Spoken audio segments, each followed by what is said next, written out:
Un falangista descontento con los cambios sufridos en España tras la muerte de Franco se rebela contra la llegada de la democracia y se niega a cambiar de chaqueta como muchos de sus compañeros franquistas. Esta noche, Tú estás loco, Briones, un vodevil social, una alegoría política.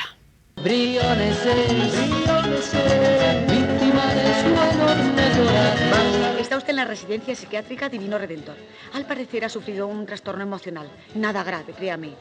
Mi general, si gusta. ¿Le parece a usted normal presentarse en la oficina con una brocha y un cubo de pintura y llenar las paredes de inscripciones como, por ejemplo, Suárez al paredón por perjuro y por masón? El fútbol es un agente del separatismo y pivote de la desmembración de España. ¿Qué dice usted, hombre de Dios? ¿No insinuarás que...? Sí, Faustino. Nunca pensé que mi hija fuera a hacerme una cosa así. ¡Una perdida! Desde luego, con Franco no pasaban estas cosas. ¿Qué tal, Javier? ¿Cómo estás? Buenas noches. Muy bien, buenas noches. Aquí estamos celebrando el Día de la Constitución y yo creo que tenemos que retroceder en el tiempo. Vamos a 1980 para hablar de esta película. Era un buen momento para hacer cine político en España. Sin duda, el periodo comprendido entre 1977 y 1980 es seguramente el más politizado en la historia del cine español. En abril del 77 desaparece la censura. A partir de ahí surgen una serie de películas impensables hasta unos meses antes, que de distinto signo político, unas más radicales, otras más moderadas, de muy diferentes estilos, de muy diferentes géneros, van a abordar la sociedad y la política de su tiempo. Tenemos el tono de comedia alegórica política que tiene la película de esta noche, y en esa línea, por ejemplo, están películas como Arriba Hazaña, como Las truchas de García Sánchez, como Bota Gundisalvo y alguna más. La mayoría de ellas las hemos visto ya en Historia de nuestro cine. Vamos a hablar de nombres propios en esta película. Tenemos a Fermín Cabal, es el autor de la obra teatral en la que está basada la película. Una obra teatral de 2 años antes, del 78, y que además es la primera que firma Fermín Cabal con su nombre, porque todo su teatro anterior había sido anónimo por miedo a las represalias del franquismo y de la censura. Cabal es un nombre fundamental en el teatro español contemporáneo. También hizo sus pinitos en cine porque, aparte de adaptar la película de esta noche, coadaptarla, escribió una película de Eloy de la Iglesia, El Pico 2, la segunda parte, y llegó a debutar como director con La Reina del Mate del año 85, pero luego no tuvo continuidad como realizador. Otro nombre propio, el del director, Javier Macua, que por cierto estará aquí después de la película en el coloquio para hablar de ella. Sí, el muy polifacético Javier Macua, director de cine, guionista, novelista, dramaturgo, periodista, reportero de televisión, todo eso ha sido Macua, director de un cine muy a contracorriente, de comedias sociopolíticas muy vehementes. Eso sí, solo 3 películas, la de esta noche de los años 80, Chevrolet de los años 90 y ya en el nuevo siglo la última, que fue Carne de gallina. Si de algo estoy contento de Tú estás loco, Briones, es precisamente de que yo creo que es una película, como casi todas las del joven cine español actual, de una profesionalidad fuera de toda duda. La película de esta noche es muy divertida, es una locura que retrata un momento concreto de la historia de España y con cosas que tienen cierta vigencia, quizá.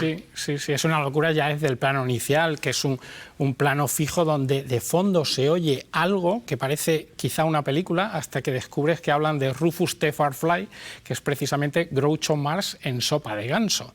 Es una declaración de intenciones de Macua que nos está diciendo que España es Fridonia o Libertonia, ese país de mente de Sopa de ganso de los Marx. Y luego hay simbolismos muy claros, la residencia psiquiátrica del digno redentor para quizá redimir a un franquista. Y luego frases que llaman mucho la atención porque siguen plenamente vigentes, como decías, esa o ellos o nosotros que tanto oímos hoy en día en los debates políticos, o ese momento en el que viene a decir que ellos ganaron la guerra porque tenían la razón. Vencimos. ¿Y sabes por qué? Pues no sé, porque teníamos más cañones. Porque teníamos razón, porque teníamos fe y porque Dios estaba a nuestro lado. Eso de porque teníamos la razón se sigue oyendo hoy en el debate político en torno a Cataluña y va a ser muy interesante. Pues vamos a disfrutar con esta comedia. Gracias. Nada.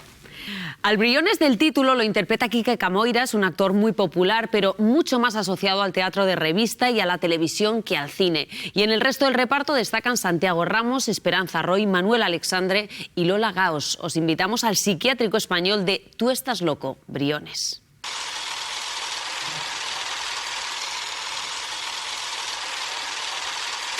Hola de nuevo, bienvenidos al Coloquio de Historia de nuestro cine. Hoy, 6 de diciembre, celebramos el Día de la Constitución Española, concretamente la fecha en la que se aprobó en referéndum en 1978, hace ya 41 años. Para saber cómo influyó esta época fundamental para nuestro país en el cine español, tenemos en el plató a Javier Macua, director y guionista de Tú estás loco, Briones, es la película que acabamos de ver. Ya has venido en varias ocasiones, ¿cómo estás? Hola, bien. Encantada de tenerte aquí de nuevo. Bien, bien. Para hablar de un momento muy interesante dentro del cine español. También nos acompaña hoy Paulino Biota, profesor de cine, director de la película que veremos a continuación, Con uñas y dientes. Es la primera vez que está con nosotros en el programa. ¿Qué tal? Bienvenido. Muchas gracias, muy bien. Y está también hoy Carlos Heredero, crítico de cine y también director de Caimán, Cuadernos de Cine, una maravillosa publicación. ¿Qué tal? Muchas gracias, buenas noches, encantado de estar aquí otra vez. Pues vamos a situarnos en primer lugar tras la muerte de Franco y durante la transición comienza a hacerse en España ese cine más político también. Sí, es un momento muy especial para España y para todo lo que tiene que ver con este país, para la política, para la sociedad, para lo que estaba pasando en las instituciones, en la cultura y por tanto también en el cine, ¿no? A mí me gusta decir muchas veces que probablemente sin lo que estaba pasando en el cine español, sin las películas del cine español de toda esa época, no se puede entender muy bien lo que fue la transición democrática, ¿no? Todo ese periodo de salida de la dictadura y de transición hacia la democracia. Es un momento de una notable pluralidad creativa en todos los sentidos.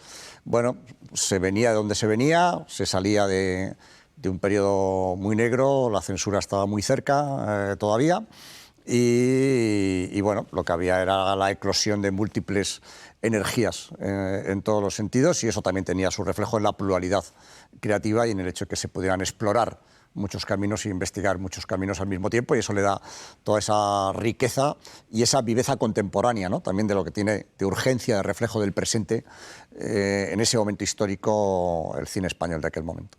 ¿Y cómo vivís los creadores ese momento de apertura? Esa es una película, la que yo hice, muy de urgencia, muy de circunstancias, muy de coyuntura. Y mi idea era efectivamente esa, como ya la transición estaba iniciada. La película está hecha en el año 77, que es el año de más efervescencia, el año propiamente de la transición. Y porque fue el año de los asesinatos, pero también el año de las elecciones, de la convocatoria de elecciones y de la celebración de las elecciones. Entonces a mí se me ocurrió la idea de hacer cuanto antes una película tan explícita como no se había podido hacer nunca antes por la censura. Es decir, películas políticas y películas más o menos de izquierdas o antifranquistas o lo que sea, se habían hecho muchas en vida de Franco, pero claro, de otra manera, de una manera más en clave, más... Ahora se ofrecía con la UCD en el gobierno y con todo aquel movimiento incesante de cambios institucionales que había a lo largo del año 77, que continuamente pasaban cosas, pues había la posibilidad de hacer una película, por así decir, sin barreras, sin censura, sin ninguna clase de traba. ¿Cómo viviste, Javier, tú este momento? La suya es de 1977, que es el año clave en que pasa absolutamente todo. La mía es del año 1980. Y en el 80 yo estaba fijo aquí, en esta Santa Casa, en Radio Televisión Española. Durante 15 años estuve fijo. Y surgió esta oportunidad de hacer esa película en el 80, que tiene ya una carga claramente de decepción. Es una carga de humor airado. Es una película como de humor airado, muy de aspecto ácrata y de un humor feroz que lo pone sobre todo el señor Quique Camoiras, que está todo el rato enfadadísimo. Es una época en la que se hacen películas con poco presupuesto, un tipo de cine que luego desaparecería ya más en la década de los 80, también está luego La Ley Miró. Al final del 82 se produce la llegada de Pilar Miró a la Dirección General de Cinematografía y comienza una etapa realmente muy diferente, ¿no? La clave estaba probablemente en esa pluralidad de la que hablábamos antes, ¿no? Que durante los años 70, ya 75, 76, 77, 78, se están haciendo películas también de presupuestos importantes y películas más baratas o películas más precarias, como podían ser la de Javier o la de Paulino, ¿no? Películas más de urgencia, más humildes, ¿no? Mejores. Menos y mejores. En el 84, bueno, en el 83, cuando... Esa era en parte la filosofía, esa, ¿no? era su filosofía. De la ley Miró. También era el salto a unos estándares de producción más europeos. De hacer películas también con más medios, ¿no? Mejores significaba por eso. Tanto, en términos técnicos, estrictamente técnicos, no siempre creativos, probablemente en términos técnicos mejor acabadas. ¿A vosotros os costó sacar adelante las películas que vamos a ver esta noche? No fue muy difícil, lo que pasa es que luego tuvo muchas dificultades para exhibirse. O sea, tuvo muchos problemas el cine americano era el que mandaba entonces una película española tenía pocas posibilidades. O sea, dificultades sí, pero después de haber sido hecha. Para la realización también hubo problemas, pero bueno, eso no son significativos, pero luego para la exhibición sí. Eso fue un error por mi parte, querer hacer una película de urgencia sin darte cuenta, pero era en realidad la primera película dentro de la industria que yo hacía, que el cine es muy lento, es un procedimiento, o por lo menos era entonces, yo creo que ahora también, es un procedimiento muy lento, entre que haces una película y consigues estrenarla, pasa mucho tiempo. Entonces, dar cuenta de un acontecimiento fulgurante que está sucediendo en ese momento, que se está haciendo la historia de España día a día, dar cuenta de ello en una película de cine, quizás es un error, porque cuando puedes estrenarla todo eso ya ha terminado. Si la película tiene algún valor, podría ser como testimonio de un instante fugaz de efervescencia. Hablemos de la película que acabamos de ver, Tú estás loco, Briones, la estrenaste en 1980, está basada en una obra teatral. ¿Por qué decides llevarla al cine? ¿Qué es lo que te interesaba contar en ese momento? Bueno, es una oportunidad que de repente surge, que veo la obra que tenía bastante éxito de Fermín, me gusta, soy amigo de Fermín, vamos a hacer un guión.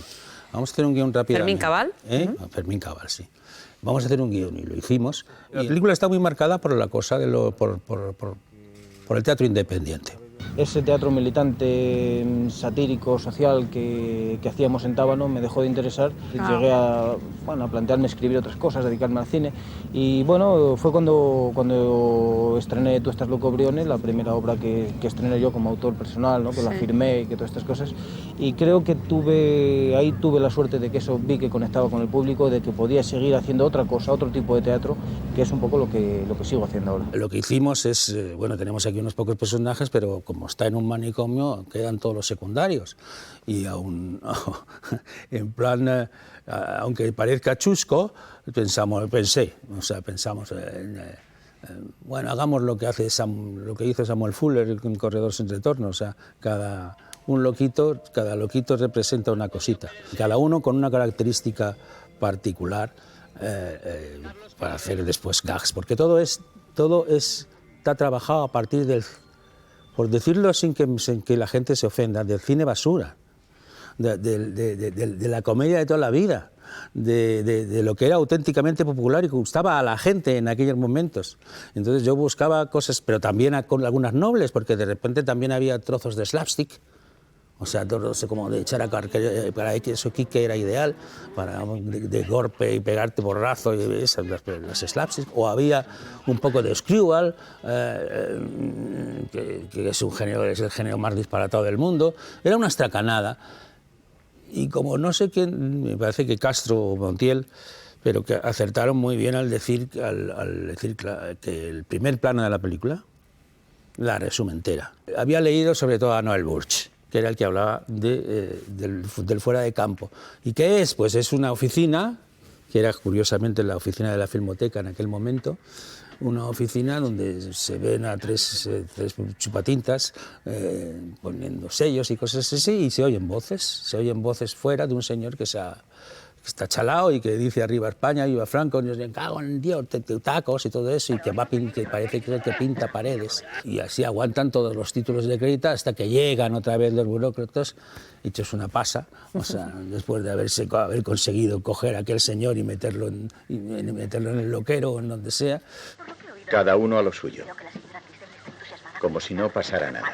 está pues esa dimensión, si queremos llamarla metafórica, de la película a partir de la condición del protagonista, ¿no? Un nostálgico del viejo régimen, ¿no? Entonces, bueno, a partir de ahí podemos hacer una lectura de la película que a mí me lleva a preguntarme, es una pregunta que aquí la dejo, ¿no? Si esa película se podría hacer hoy en día. Bueno, esta que realmente cuando yo he visto otra vez la película después de tantos años, me he quedado perplejo al ver lo que dice ese hombre y cómo se comporta ese hombre y la furia de ese hombre. Digo, si es que los estoy oyendo aquí alrededor todo el rato. No cabe la menor vacilación, Faustino. O ellos o nosotros. ¿Y quiénes somos nosotros? Nosotros somos España. Vamos, de hecho que con un mes o 2 meses o 3 meses después de hacer la película, Tejero asaltó el Congreso. Han pasado 40 años desde el estreno de la película. ¿Con qué se quedaría Paulino Biota de la película de Javier? A mí me gusta mucho la película, no le veo no se me ocurre nada que reprocharle, pero lo que más me gusta, precisamente quizá porque tú ya habías dejado la militancia política, porque la película es un poco tardía, tu película es 3 años posterior a la mía, sí. Esa especie de madurez de que el personaje de Quique Camoiras, que es un personaje muy bello, muy entrañable, pues aunque es un falangista y un fascista y tal, es una bellísima persona. Y eso sí que me parece insólito, esa especie de maniqueísmo que hay siempre de buenos y de malos en las películas de este tipo, en las películas, digamos, políticas, etc., en todas estas locobriones no lo hay.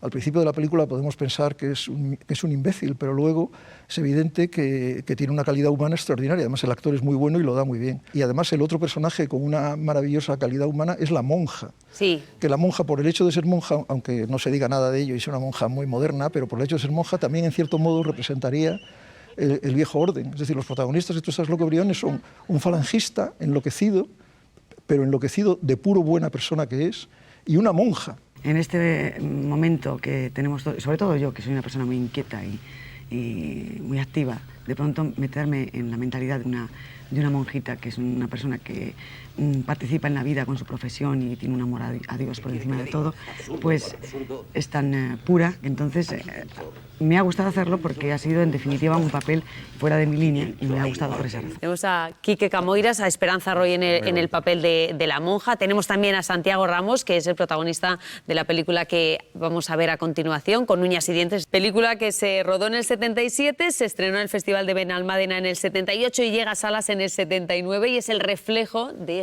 ese momento, ¿no? Esta mañana teníamos una reunión en la fábrica y me han salido al paso 3 tíos. Es la huelga de útiles industriales, ¿no? 18 despedidos. Las técnicas de la patronal. A esos les paga el director, claro. Tenía el valor de hablar de manera explícita de un tema o de poner en la pantalla la representación de las luchas obreras, ¿no? Y de lo que era, bueno, pues en ese caso una huelga, ¿no? Una huelga, y también de poner en el centro todas las contradicciones del líder sindical, ¿no? En algunas de las entrevistas que yo he leído de Paulino, publicadas en la época, Paulino ponía también un cierto acento en cómo la película situaba en el centro las contradicciones del líder sindical frente, o del líder que toma decisiones en solitario y que asimismo se equivoca, ¿no? Se equivoca o se cree demasiado importante o de alguna manera está desconectado del conjunto de la lucha o de la clase, ¿no?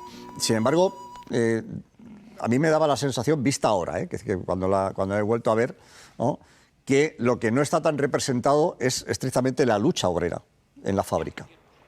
Hay una discusión o dos, pero no está la lucha obrera en la fábrica, o sea, no están los trabajadores. Claro, de hecho la fábrica no sale nunca, pero también eso era por una dificultad puramente material. Lo que hicimos fue sustituir la fábrica, que era imposible, no teníamos manera de encontrar una fábrica donde rodar, sustituirla por reuniones sindicales. Claro.